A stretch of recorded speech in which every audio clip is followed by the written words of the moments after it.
Buenos días a todos y a todas. Hoy vamos a ver el último tema que tenemos en nuestro cronograma, que es globalización. Primero que nada, es necesario aclarar que cuando hablamos de globalización podemos encontrar múltiples aristas de análisis, múltiples perspectivas y muchas definiciones. La globalización es un proceso muy amplio que abarca tanto la esfera económica como la política, la social, la cultural. Además, es un fenómeno que tiene sus aspectos positivos y sus aspectos negativos, dependiendo desde qué perspectiva se la analice. Y por eso es importante tener en cuenta que nosotros veremos una visión en particular acerca de la globalización, es decir, una de las posibles perspectivas para abordar este tema. La perspectiva que veremos es la que Jorge Ferronato desarrolla en su libro Aproximaciones a la globalización. En Aproximaciones a la globalización, Ferronato plantea ventajas y desventajas de este proceso, que según el autor presenta dicotomías, es decir, contradicciones.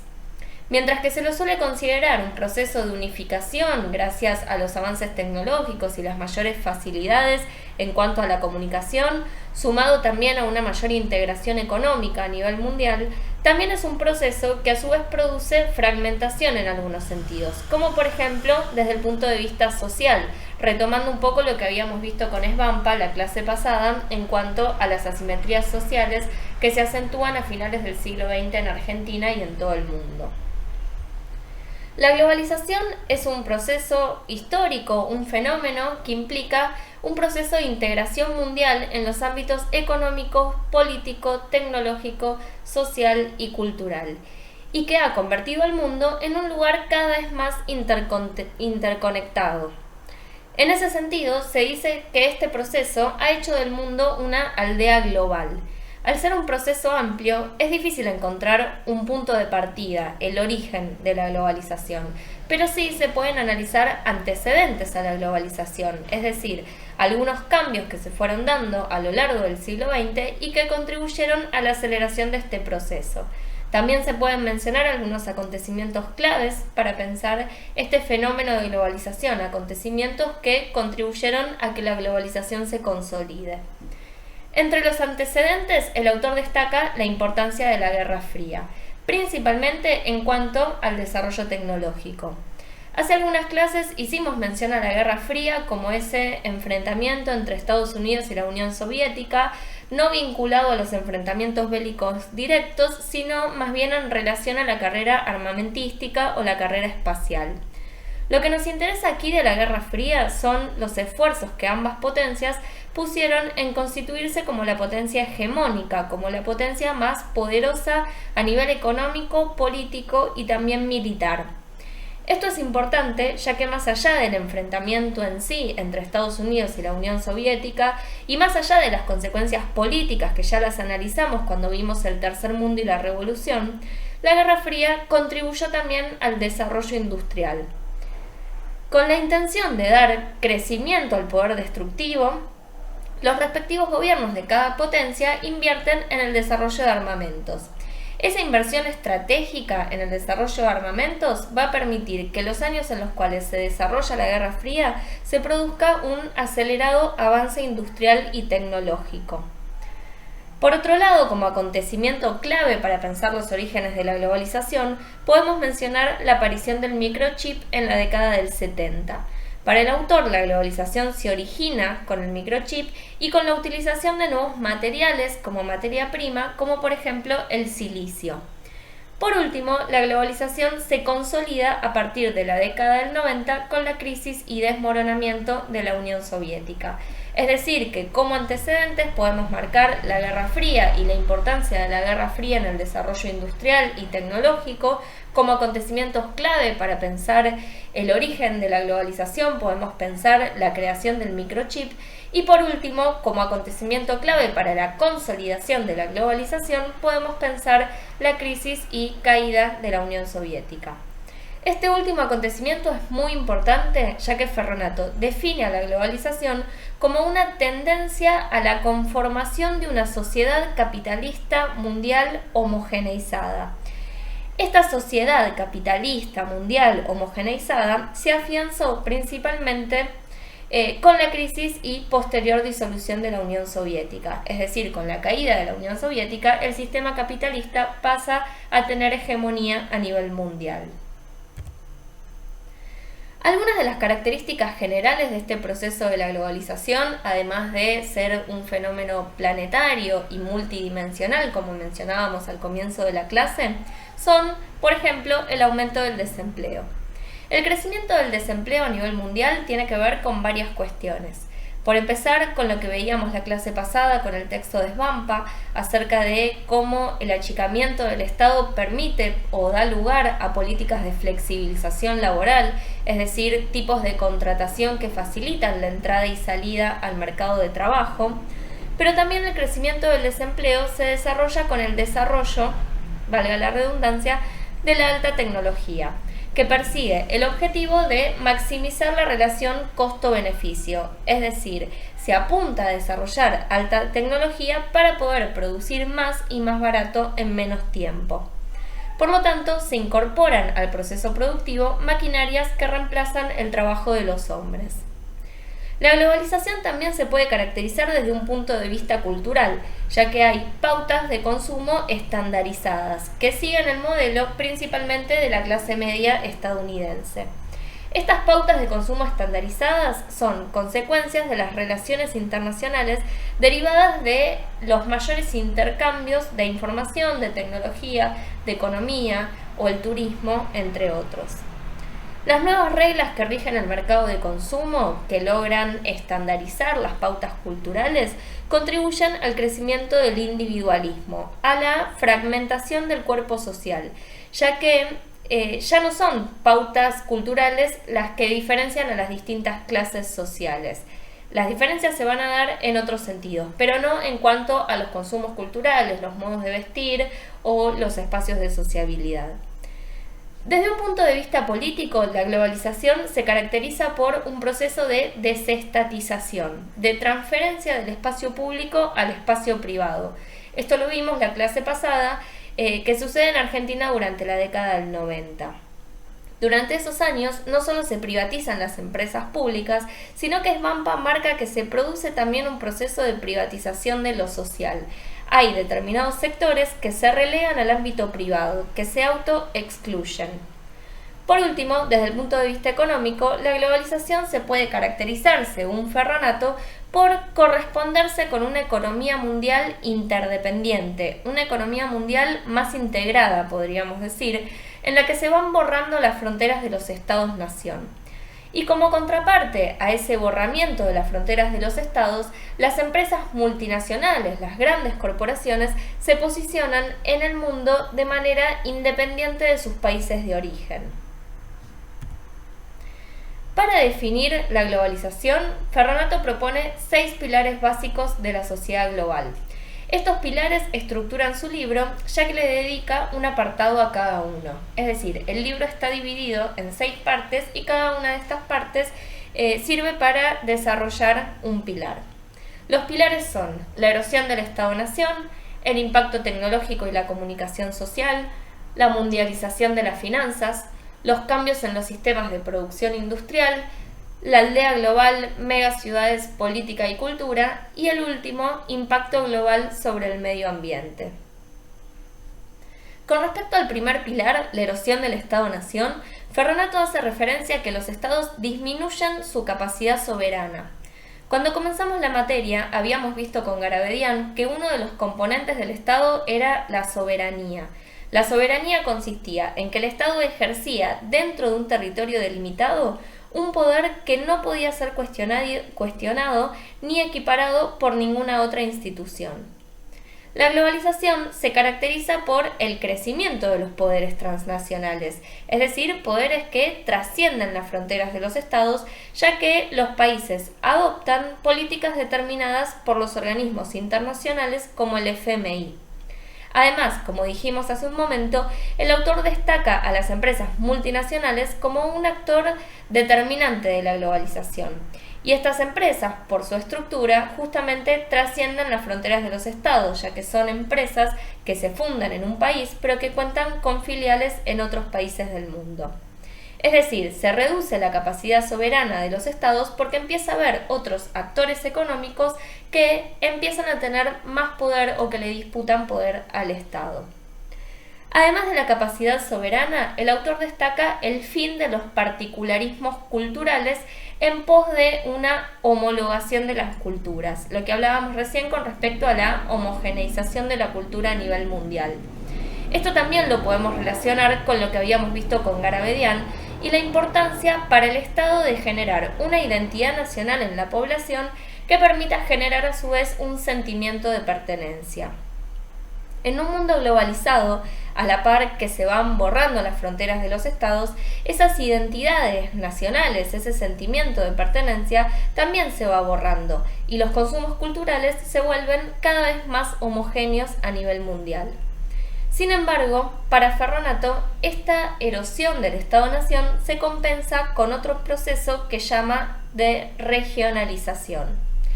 La regionalización consiste en la integración regional, la integración económica y política según la cercanía espacial, la cercanía por región.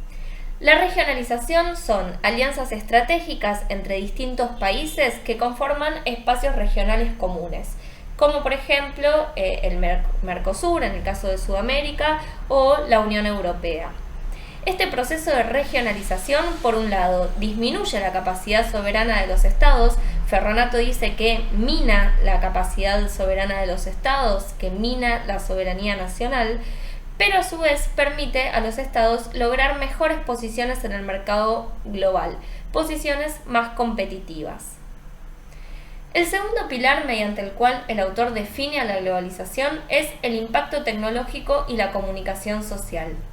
Las innovaciones tecnológicas son fundamentales para pensar la globalización. Ya hicimos mención a que para Ferronato la aparición del microchip es uno de los acontecimientos que permite marcar el comienzo de este proceso de globalización. Además, hay que tener en cuenta que las innovaciones tecnológicas permitieron mejorar las comunicaciones y eso a su vez permitió reducir el obstáculo de la geografía, es decir, acortar las distancias. Esto también contribuye a la homogeneización a nivel cultural, o sea, a la homogeneización de la cultura a nivel mundial. Si bien las influencias locales y regionales no desaparecieron del todo, los medios de comunicación masiva atraviesan con facilidad las fronteras nacionales y eso permite la transmisión de la cultura. Tengamos en cuenta que primero con la radio, luego con la tele y mucho más ahora con Internet, los medios de comunicación logran penetrar en los hogares, con lo cual se convierten en importantes difusores de intereses y de pensamiento ideológico, además de difusores culturales. El tercer pilar que permite definir globalización es la mundialización de las finanzas. Fíjense entonces que Ferronato busca abarcar la mayor cantidad de esferas posibles para definir a la globalización. Ya vimos una característica más ligada a lo político, como es la erosión de los estados, una característica más ligada a lo social y cultural, como es el impacto tecnológico y la comunicación social, y ahora veremos una característica más ligada a lo económico. La globalización es un proceso muy amplio que abarca muchos ámbitos y Ferronato en este libro intenta englobar la mayor cantidad posible. Para hablar de mundialización de las finanzas, Ferronato hace referencia al viraje que se produce a mediados del siglo XX y principalmente promediando la década del 70, desde la economía productiva hacia la economía de especulación financiera, es decir, un cambio que se produce a nivel mundial de peso de la economía productiva hacia la economía financiera. Nosotros vimos el caso argentino con las políticas de apertura financiera de Martínez de Hoz, pero es un proceso que se da a nivel mundial. Lo que destaca Ferronato es que una de las consecuencias del achicamiento del Estado es la liberalización de las normas que regulan la actividad financiera y por lo tanto esto permite que aumenten los flujos internacionales de compra y venta de acciones, compra y venta de bonos, la inversión extranjera, los préstamos. Para eso es necesario que el Estado se redimensione. Con Svampa habíamos visto que ella habla de una reestructuración del Estado argentino. Cuando Ferronato habla del redimensionamiento del Estado, hace referencia a que se desregulen los mercados, se eliminen las trabas burocráticas a la acción privada, que se achique el déficit fiscal y como consecuencia de eso se privaticen empresas públicas. En ese sentido, los grandes actores económicos ya no son los estados, sino las empresas, las corporaciones y los conglomerados transnacionales. El cuarto pilar que menciona Ferronato son los cambios en los sistemas de producción industrial. Es decir, que por un lado se produce ese viraje, ese cambio, pasaje de la economía productiva a la economía financiera, pero también la economía productiva sufre modificaciones. Ferronato dice que, a medida que se desarrolla el proceso de globalización, decaen el Fordismo y el Taylorismo. Taylorismo y Fordismo fueron dos grandes cambios que se produjeron en el sistema productivo a finales del siglo XIX y a principios, las primeras décadas del siglo XX, respectivamente. Cada uno tiene sus características particulares, pero lo que tienen en común es que ambos cambios contribuyen a la masificación de la producción. El Taylorismo se da a finales del siglo XIX y consiste en la planificación estratégica dentro de las empresas. Implica un mayor control directo hacia el trabajador para que el empresario pueda asegurarse un máximo de eficiencia y también la especialización de los obreros en las tareas elementales. Por su parte, el Fordismo es un cambio que se produce en la década del 10 en Estados Unidos y la gran innovación de Ford consistió en la cadena de producción, la cadena de montaje, que facilitó la producción en serie. Con la aparición del silicio como materia prima para los chips, se modifica el sistema de producción, ya que se incorporan, por ejemplo, la robótica, la cibernética, la informática, la biotecnología, y estas innovaciones requieren de una mano de obra mucho más especializada, requieren trabajadores altamente capacitados. Por eso, al comienzo veíamos que para Ferronato una de las características de la globalización es el crecimiento del desempleo. Por un lado, porque el achicamiento del Estado permite llevar a cabo políticas de flexibilización laboral, pero también porque se incorporan nuevas tecnologías que requieren de un trabajo mucho más especializado y además reemplazan la mano de obra. El quinto pilar que describe Ferronato es el de la aldea global, las megaciudades, la política y la cultura. El concepto de aldea global refiere a esta idea de un mundo mucho más interconectado que veíamos en el pilar de impacto tecnológico. Pero en este caso, Ferronato lo analiza desde un punto de vista más negativo. La mayor conexión a nivel mundial tiene como contracara la fragmentación social, es decir, se produce a la vez una integración y una fragmentación social. Eso tiene que ver con estas dicotomías o contradicciones de las que habla Ferronato cuando define la globalización. Algo de esto hablamos la clase pasada cuando veíamos el texto de Svampa y la descolectivización que caracteriza a la sociedad argentina de los 90. Las transformaciones culturales, los cambios de actitudes, producen giros en las identidades. Es decir, que por un lado, en cierta forma se homogeneiza la cultura a nivel mundial, pero eso produce también que se borren las identidades fundadas en lo colectivo, en el sentimiento de pertenencia a un grupo o a una comunidad. Y eso da como resultado un crecimiento del individualismo. Es propio de la sociedad globalizada la fragmentación social y también la despolitización. Sumado a que, como vimos la clase pasada, crece la brecha social, crecen las asimetrías, las desigualdades sociales. Esta individualización tiene efectos también en la política, ya que se produce una crisis de representación.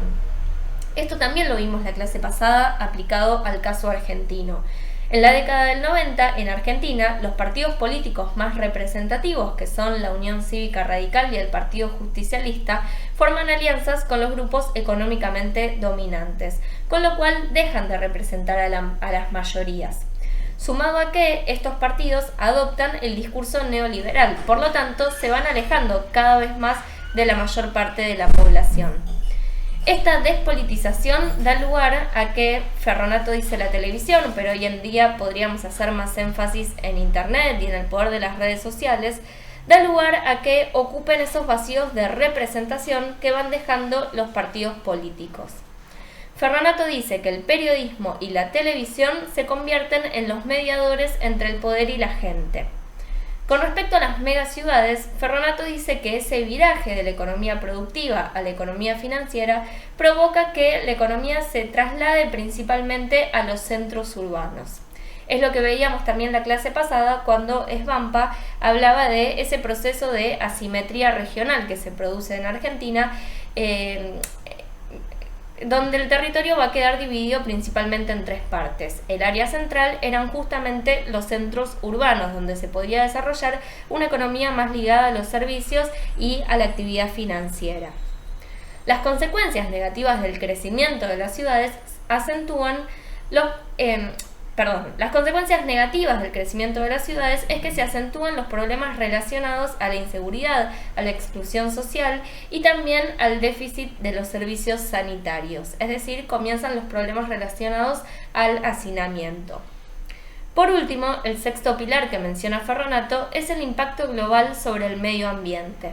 El explosivo crecimiento de la población mundial, el crecimiento de las grandes ciudades, las formas de producción, las nuevas formas de producción, sumado a la cada vez menor regulación de los estados, provocan que se acentúen los problemas de deterioro medioambiental, como por ejemplo el efecto invernadero o el aumento de la temperatura media del planeta, la degradación de los suelos.